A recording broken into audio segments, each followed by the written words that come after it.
अगले दिन सुबह जब आदित्य की आंख खुली तो उसका सर बहुत भारी हो रहा था। उसने एक मेड को बोलकर अपने लिए ब्लैक कॉफी मंगवाई और फिर अपना फोन चेक किया, जिसमें कृति की 48 मिस्ड कॉल्स और 45 मैसेजेस थे। आदित्य ने एक एक करके मैसेज पढ़े। सारे मैसेज में सिर्फ यही लिखा था कि प्लीज इस एंगेजमेंट को होने से रोक लो। ओ माय गॉड, मैं कैसे भूल गया? कल तो आरोही और कुणाल, कहीं दोनों ने सच में तो नहीं, आरोही ने मुझसे कहा था कि वो किसी भी कीमत पर एंगेजमेंट नहीं होने देगी, पर कुणाल, वो तो कुछ और ही कह रहा था। क्या करूं, कैसे पता करूं? हाँ, कृति को फोन करता हूं। ये सोचते हुए आदित्य ने कृति को फोन किया। कृति ने पहले तो गुस्से में फोन काट दिया, पर बार बार आती कॉल से तंग आकर वो फोन उठाकर चिल्लाते हुए बोली, क्या है, अब क्यों कॉल कर रहा है? तू जो चाहता था वो तो हो ही गया ना, तू अब खुशी मना। क्यों अब मेरे जख्मों पर नमक छिड़कने आया है तू? यू मीन आरोही और कुणाल की एंगेजमेंट हो गई? आदित्य ने चौंक कर पूछा। प्लीज अब ऐसे रिएक्ट मत कर जैसे तुझे कुछ नहीं पता है, कृति ने चिल्लाकर कहा तो आदित्य गुस्से में बोल पड़ा। यस, यू आर राइट, मुझे कैसे नहीं पता होगा कि आरोही कुणाल अपनी बात मनवाने के लिए किसी भी हद तक चले जाएंगे? तू पागल तो नहीं हो गया है? क्या बोल रहा है? कुणाल ने हैरत से पूछा तो आदित्य उसे बताने लगा। तुझे नहीं पता कृति कि इन दोनों ने मिलकर हम दोनों की फीलिंग्स के साथ कितना बड़ा खिलवाड़ किया है। इन दोनों ने एंगेजमेंट करने का झूठा नाटक किया था ताकि मैं तेरी खुशियों के लिए आरोही को एक्सेप्ट कर लूं। मुझे नहीं पता था कि ये दोनों इतना गिर जाएंगे कि अपनी हार मानने की जगह एक दूसरे से एंगेजमेंट कर लेंगे। ओह नो, ये सब इसे कैसे पता चल गया? ये सोचकर कृति उस पर चिल्लाते हुए बोली, बस बस कर आदि, उस सनाया के साथ रह रहकर तेरा दिमाग भी खराब हो गया है। तू ऐसा सोच भी कैसे सकता है? भूल गया कि तेरे लिए आरोही और कुणाल ने कितना कुछ किया है? हाँ, तो उसका बदला वो लोग ऐसे लेंगे, जबरदस्ती मुझसे अपनी बात मनवा कर, आदित्य ने गुस्से में कहा। इस टाइम मैं बहुत डिस्टर्ब हूं, इसीलिए मुझे तुझसे कोई बहस नहीं करनी है। इनफैक्ट मुझे तुझसे बात ही नहीं करनी है। So goodbye. ये कहते हुए कृति ने फोन रख दिया और फिर कुणाल को कॉल करके सब कुछ बता दिया। आरोही उदास मन से अपने केबिन में बैठी थी। तभी कुणाल भागते हुए उसके पास आया और हड़बड़ाते हुए बोला, आरोही जल्दी चल। पर कहां? आरोही ने आश्चर्य से पूछा।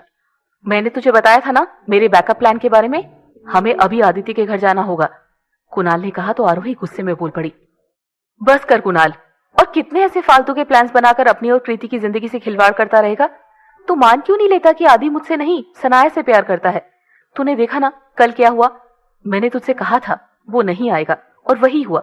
हमारी एंगेजमेंट भी हो गई पर वो अब तक नहीं आया।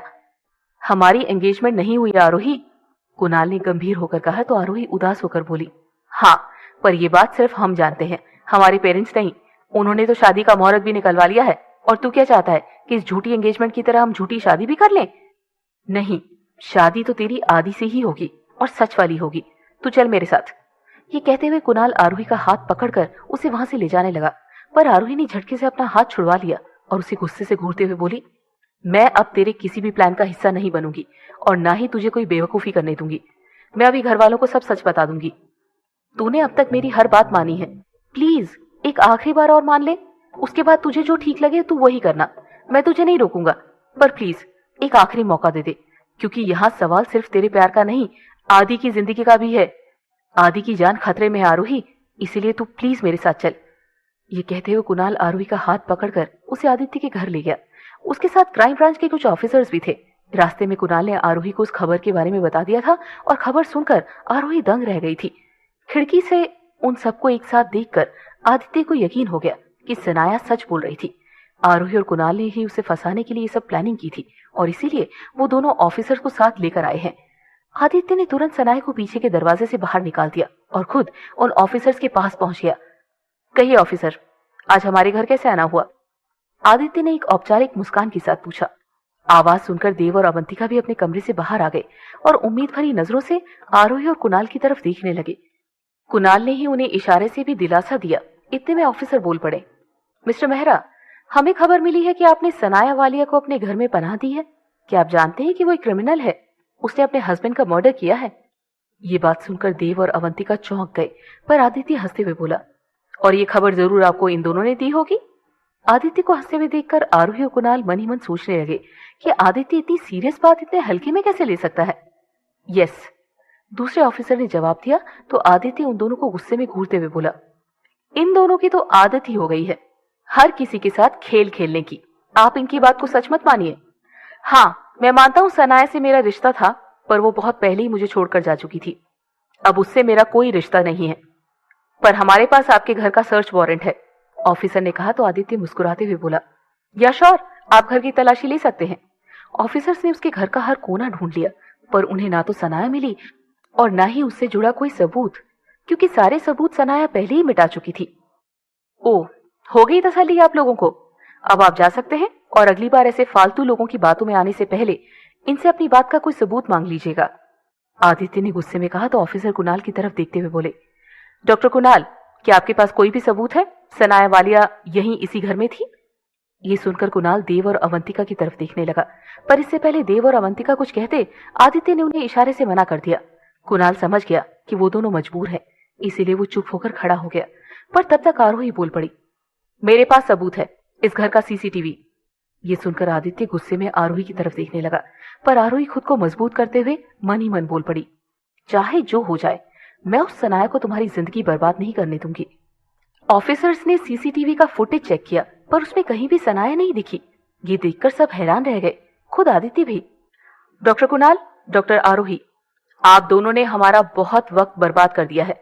आप जैसे रिस्पॉन्सिबल लोगों से हमें ये उम्मीद नहीं थी।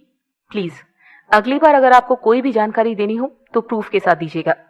ये कहते हुए ऑफिसर आदित्य से मुखातिब हुए और शर्मिंदगी से बोले, सॉरी मिस्टर मेहरा, हमारी वजह से आपको तकलीफ हुई।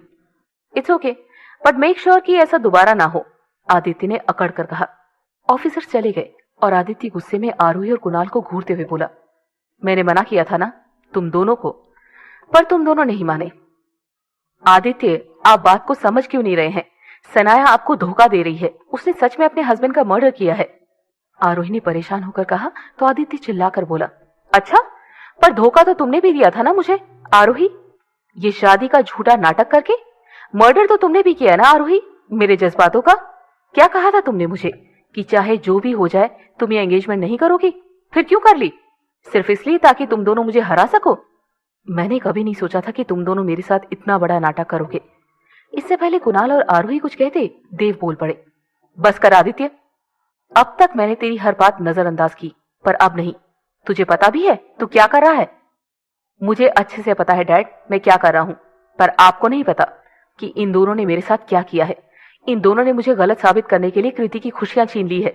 ये सनाया को धोखेबाज कहते हैं ना, तो क्या अब कुणाल ने कृति को धोखा नहीं दिया?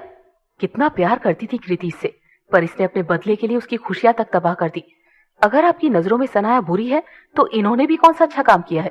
इसीलिए प्लीज डैड, आप मुझे नहीं इन्हें समझाइए, और अगर नहीं समझा सकते तो इनसे कह दीजिए कि यहाँ से चले जाए और दोबारा कभी मुझे अपनी शक्ल ना दिखाए। ये कहते हुए आदित्य गुस्से में अपने कमरे की तरफ चला गया। आरोही और कुणाल भी अब बिल्कुल टूट गए थे, उनके पास कहने और करने को कुछ नहीं बचा था, इसीलिए वो भी बिना कुछ कहे वहां से चले गए। उन दोनों के जाते ही मेहरा मेंशन के गेट पर एक और कार आकर रुकी और उसमें से एक बहुत ही स्मार्ट और हैंडसम लगभग 21 साल का लड़का बाहर निकला। वो लड़का जैसे ही घर में दाखिल हुआ, देव और अवंतिका की आंखों में चमक आ गई और वो मुस्कुराते हुए बोल पड़े, स्वयं तुम?